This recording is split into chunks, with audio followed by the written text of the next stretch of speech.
Hello friend, हम है परीक्षा पोर्टल कर हर एग्जाम फतेह। आज एक नए वीडियो के साथ में आया हूं। दोस्तों, ये वीडियो उन लोगों के लिए है जो वर्दी से प्यार करते हैं, उन्हें वर्दी मिलने वाली है। जो अपने कंधों पर सितारे चमकते देखना चाहते हैं, ये वीडियो उनके लिए है। अगर दोस्तों आप लोग Madhya Pradesh sub inspector SI की तैयारी कर रहे हैं तो ये वीडियो आपके लिए।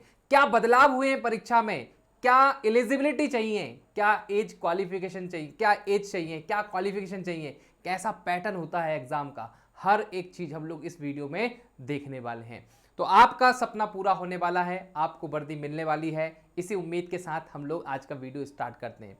दोस्तों, सबसे पहले हम लोग जानते हैं कि आज इस वीडियो में हम लोग मध्य प्रदेश सब इंस्पेक्टर की बात करेंगे। अभी अभी आपने एक न्यूज़ सुनी होगी कि भाई परीक्षा में बड़ा बदलाव होने जा रहा है। उसकी कितनी संभावना है बदलाव होने की, वो हम लोग देखेंगे। हमारे माननीय मुख्यमंत्री शिवराज सिंह चौहान ने अनाउंसमेंट किया कि भाई अब हम लोग जो भर्ती परीक्षा होती है उसमें फिजिकल के भी नंबर ज़्यादा देंगे, जिससे बच्चों को मतलब अच्छे हष्ट-पुष्ट बच्चे जो वाकई काबिल हैं, जो फिट हैं, क्योंकि एक चोर को पकड़ने के लिए एक फिट व्यक्ति चाहिए, एक डाकू को पकड़ने के लिए, एक किसी क्रिमिनल को पकड़ने के लिए एक ऐसा व्यक्ति चाहिए होता है जो माइंड और बॉडी दोनों से फिट हो। तो उसकी तलाश में अब लोग थोड़ा सा एग्जाम का पैटर्न चेंज हो गया है। 2022 में जो भर्ती आएगी या 23 में जो भर्ती आएगी, तो उसमें क्या क्या पैटर्न में चेंज हो सकता है, उसको हम लोग डिस्कस करेंगे आज के वीडियो में। चलिए, तो यहाँ पे देखिए, पुराने एवं नए पैटर्न के साथ संपूर्ण जानकारी देने का प्रयास किया जाएगा। दोस्तों, सबसे पहले क्वेश्चन आपके दिमाग में उठता है कि कितना पढ़ा लिखा होना जरूरी है सर एसआई बनने के लिए, बताइए। क्या सर 10वीं पास, 12वीं पास या ग्रेजुएशन? तो दोस्तों, अगर आप लोग मध्य प्रदेश सब इंस्पेक्टर बनना चाहते हैं तो आपको ग्रेजुएट होना कंपलसरी है। आप किसी भी स्ट्रीम में, चाहे बीए करा हो, बीएससी करा हो, इंजीनियरिंग करी हो, या आप किसी भी स्ट्रीम में आपने ग्रेजुएट है तो आप एलिजिबल हो एसआई के लिए। ठीक है, चलिए। तो शैक्षिक योग्यता क्या चाहिए, स्नातक या ग्रेजुएट। इसके बाद करें हम लोग आयु सीमा, सर क्या होना चाहिए बताइए। तो दोस्तों, आयु सीमा के लिए बहुत सारे आपको अलग अलग जगहों पे अलग अलग जानकारी मिलेगी, पर इसे ध्यान से समझना आप लोग। ठीक है, तो यहाँ पे देखिए, अगर हम लोग बात करें अन्य प्रदेश वाले व्यक्ति, अगर हो सकता है कि आप लोग यूपी के हो, राजस्थान के हो, बिहार के हो, या किसी भी प्रदेश के हो और आप मध्य प्रदेश एसआई देना चाहते हो, तो आपकी जो एज लिमिट रहेगी वो रहेगी 18 से 25 वर्ष। ठीक है, 25 वर्ष से ज्यादा वाला व्यक्ति एसआई नहीं बन सकता दूसरे राज्य का। पर ये मध्य प्रदेश के निवासियों के लिए छूट है, यहाँ पर 18 से लेकर 33 वर्ष के अगर आप हो तो भी आप लोग बन सकते हो मध्य प्रदेश एसआई। ठीक है, जनरल की बात कर रहे हैं। मगर आप दोस्तों, अगर आप कैटेगरी में हो, ओबीसी, एससी या महिला कैटेगरी में आप लोग आते हो, तो यहाँ पे देखिए, रिजर्व के लिए 18 से लेकर 38 वर्ष की उम्र में भी आप लोग बन सकते हो मध्य प्रदेश सब इंस्पेक्टर। ये याद रखना, बहुत से लोगों को ये जानकारी नहीं होती है। अन्य प्रदेश के लिए 18 से लेकर 25 ही है। मध्य प्रदेश के विद्यार्थियों के लिए अगर मेल है तो 18 से 33 वर्ष, और मध्य प्रदेश की फीमेल और मेल एससी एसटी जो कैटेगरी वाले आते हैं उनके लिए 18 से लेकर 38 वर्ष ये आयु सीमा होती है। चलिए हम लोग आगे बढ़ते हैं। अब जानते हैं दोस्तों, फिजिकल कैसा होना चाहिए। दोस्तों, अगर आप लोग, आपका फिजिकल कैसा होना चाहिए, आपकी हाइट कितनी होना चाहिए, वजन कितना होना चाहिए, सीना कितना होना चाहिए, उसके बारे में हम लोग जानकारी चाहते हैं। देखिए, यहाँ पर अगर हम लोग बात करें, देखिए मेल कैंडिडेट के लिए यूआर और एससी कैटेगरी की अगर हम लोग बात करें, अनरिजर्व कैटेगरी के लिए 138 सेंटीमीटर की हाइट होना चाहिए। 168, सॉरी गलती हो गई, 168 सेंटीमीटर की क्या होना चाहिए, हाइट होना चाहिए। आप यूआर में है, चाहे एचसी में है, चाहे ओबीसी में है। ठीक है, तो यहां पर आपकी 168 सेंटीमीटर क्या होना चाहिए भाई, हाइट होना चाहिए। अगर इतनी हाइट आपकी है तो आप एलिजिबल हो। ठीक है, यहां पर एसटी कैटेगरी के लिए थोड़ी सी छूट दी गई है, ये आप 160 सेंटीमीटर आपकी चल जाए, क्योंकि एसटी वाले जो रहते हैं ट्रिबल उसके हैं, ये पहाड़ों पर रहते हैं, तो इनको थोड़ी सी हाइट में छूट दी गई है। मगर ओबीसी, एससी और अनरिजर्व कैटेगरी के लिए 168, ये ध्यान रखा। अगर सीने की अगर हम लोग बात करें, देखिए यहाँ पर जनरल और एससी कैंडिडेट के लिए 81 सेंटीमीटर, अनएक्सपांडेबल, आपको बिल्कुल एक्सपांड नहीं करना है ऐसे, और फुलौना, ऐसे फुल होते हैं ना, ऐसे फुलो, एक्सपांडेबल और अनएक्सपांडेबल।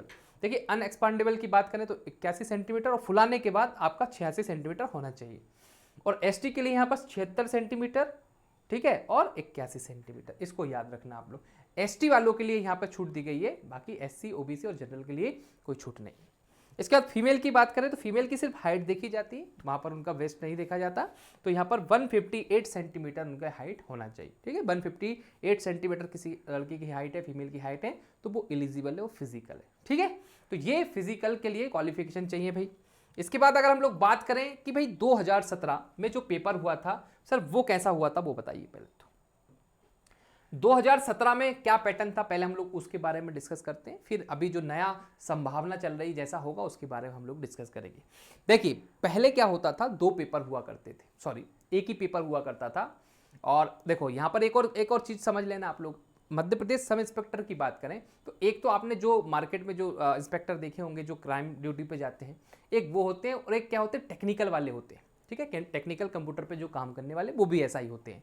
तो यहाँ पर एक टेक्निकल पेपर अलग से होता है, तो इसीलिए कहते हैं दो पेपर होते हैं, एक तो भाई आपका जनरल के लिए, दूसरा टेक्निकल के लिए। तो टेक्निकल की बात नहीं कर रहे हम लोग, जनरल वाली बात करेंगे। तो जनरल में पेपर तो एक होता है पर उसके दो पार्ट होते हैं। एक पार्ट होता है आपका 100 मार्क्स का, जहां पर आपसे 70 नंबर की हिंदी पूछी जाती है और 30 नंबर की इंग्लिश पूछी जाती है। सामान्य हिंदी पूछी जाती है और जनरल इंग्लिश पूछी जाती है 70 की और 30 की। और फिर उसी में एक पोर्शन होता है जहां पे आपका जीके पूछा जाता है। तो जीके की बात करें, जीके में क्या भाई, इंडियन जीके भी पूछा जाता है यहाँ पर, ठीक है, इंडियन जीके हो गया आपका करंट अफेयर हो गया यहाँ पर, करंट अफेयर के साथ साथ क्या हो जाएगा आपका मैथ्स हो गया, ठीक है, मैथ्स के साथ आपका क्या हो गया, रीजनिंग भी हो गया, रीजनिंग के साथ यहाँ पे कंप्यूटर भी पूछा जाता है, और सबसे इंपॉर्टेंट यहाँ पे साइंस भी पूछी जाती है। वो मैंने पूरा एक कंप्लीट जीके लिख दिया। जीके मतलब क्या, साइंस हो गया, maths, reasoning, GK, computer, current affair, Indian GK, MP GK भी बहुत पूछा जाता है। तो ये जीके 100 नंबर का हो गया। तो टोटल कितने नंबर का होता था, 200 नंबर का होता था, और 10 नंबर का यहाँ पर इंटरव्यू होता था। फिजिकल हुआ, फिर 10 नंबर का इंटरव्यू हुआ, तो टोटल आपका जो पेपर होता था 210 नंबर का पेपर होता था। अब 210 नंबर में से आप जितने नंबर लाते हो, जो मैक्सिमम नंबर लाते थे, जितनी पोस्ट है उसके हिसाब से उनका सिलेक्शन हो जाता था, ठीक है। ये पुराना पैटर्न था। अब थोड़ा सा बदलाव लाया जा रहा है, तो वो हम लोग देखेंगे बदलाव क्या लाया जा रहा है, इसमें कोई दिक्कत नहीं है, ठीक है। अच्छा, जो टेक्निकल वाला जो होता है उसके लिए भाई फिजिक्स केमिस्ट्री होना जरूरी है, तो वो टेक्निकल वालों के लिए होता है, साइंस बैकग्राउंड के स्टूडेंट के लिए होता है, उसके बारे में हम अलग वीडियो बनाएंगे। यहाँ पे देखिए अगर हम बात करें 2022 के बाद अब जो नया पैटर्न होगा वो कितने नंबर का होगा सर बताइए। 750 नंबर का पेपर होने की संभावना है, क्योंकि यहाँ पर लिखित में एक आपने देखा होगा वायरल भी वीडियो भी हो रहा है। तो पूरा का पूरा अब जो पेपर होगा वो 750 नंबर का होने वाला है। अच्छा, इसमें भी क्या होगा, यहाँ पे देखिए फिजिकल के 100 नंबर होंगे, फिजिकल के लिए 100 नंबर आप डिसाइड होंगे। इसके बाद इंटरव्यू के 50 नंबर डिसाइड होंगे, और पेपर जो होगा वो कितने का होगा, 600 नंबरों का होगा, ये बताया गया। पेपर 600 नंबर का, फिजिकल 100 नंबर का, और इंटरव्यू 50 नंबर का। अच्छा, यहाँ फिजिकल में 5 इवेंट होंगे, 5 इवेंट मतलब जैसे गोला फेंक हो गया, ऊंची कूद हो गया, लंबी कूद हो गया, दौड़ हो गया, ऐसे 5 इवेंट होंगे, एक जंप वाला हो गया। तो ऐसे 5 इवेंट, हर एक इवेंट के 20 मार्क्स होंगे। देखिए पर इवेंट 20 मार्क्स, तो 5 के कितने हो गए भाई आपके 100 मार्क्स, ठीक है। हर इवेंट के आप किस इवेंट में कितने नंबर ला सकते हो वो डिसाइड करेगा आपका, क्लियर है। इसके बाद अगर आप देखो इंटरव्यू तो 50 नंबर का हो गया। अब नॉट कंफर्म, अभी कंफर्म नहीं है कि कैसा होगा, उनने लिखा कि पेपर 600 नंबर का करवाएंगे, ठीक है। हो सकता है प्री हो सकता है मेंस हो, प्री और मेंस अलग अलग हो, या एक ही पेपर हो। एक ही पेपर हो तो हो सकता है कि भाई 200 क्वेश्चन आ रहे थे, हर एक क्वेश्चन 3 नंबर का हो, ये कंफर्म नहीं है, मगर फिर भी हम लोग थोड़ा अंदाजे से आपको बताने के समझाते हैं कि अगर आप तैयारी करो तो इस हिसाब से करोगे तो आपको थोड़ा सा आसान लगेगा। देखो प्री भी हो सकता है और मेंस भी हो सकता है, कंफर्म नहीं है। एक क्वेश्चन 3 नंबर का भी हो सकता है, कंफर्म नहीं है। और आगे क्या होगा भगवान जाने, ठीक है, अभी कुछ नहीं कह सकते।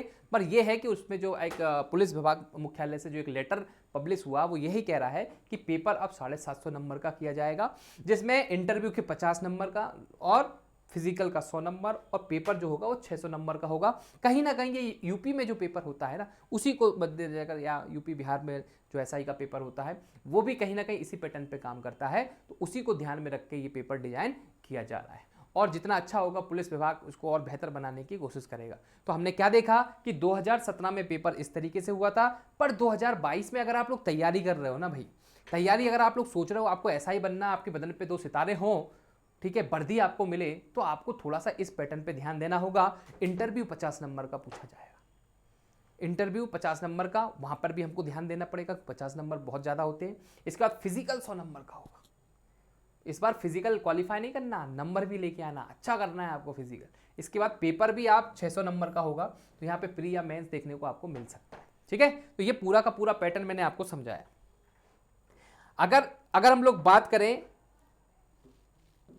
कि ये पेपर के फॉर्म कब निकलेंगे, कब वैकेंसी आएगी, उसके लिए मैं एक सेपरेट वीडियो बनाऊंगा जहां पर मैं आपको बताऊंगा कि कब इसका पेपर हो सकता है, ठीक है, और कैसे एक तैयारी की जाए एसआई की बहुत शानदार तरीके से, वो हम लोग सेपरेट वीडियो बनाएंगे। उम्मीद करता हूं कि आप लोग पूरा का पूरा एसआई का पेपर सिलेबस पेपर पैटर्न समझ गए होंगे और एक सिलेबस का भी हम लोग डिफरेंट बना देंगे। चलिए, जय हिंद, जय भारत। अगर वीडियो अच्छा लगा तो लाइक जरूर करना और हो सके तो अपने साथियों को शेयर जरूर कर देना और चैनल को सब्सक्राइब करके आप लोग परीक्षा पोर्टल का हिस्सा बन जाइए। चलिए, bye bye, thank you so much.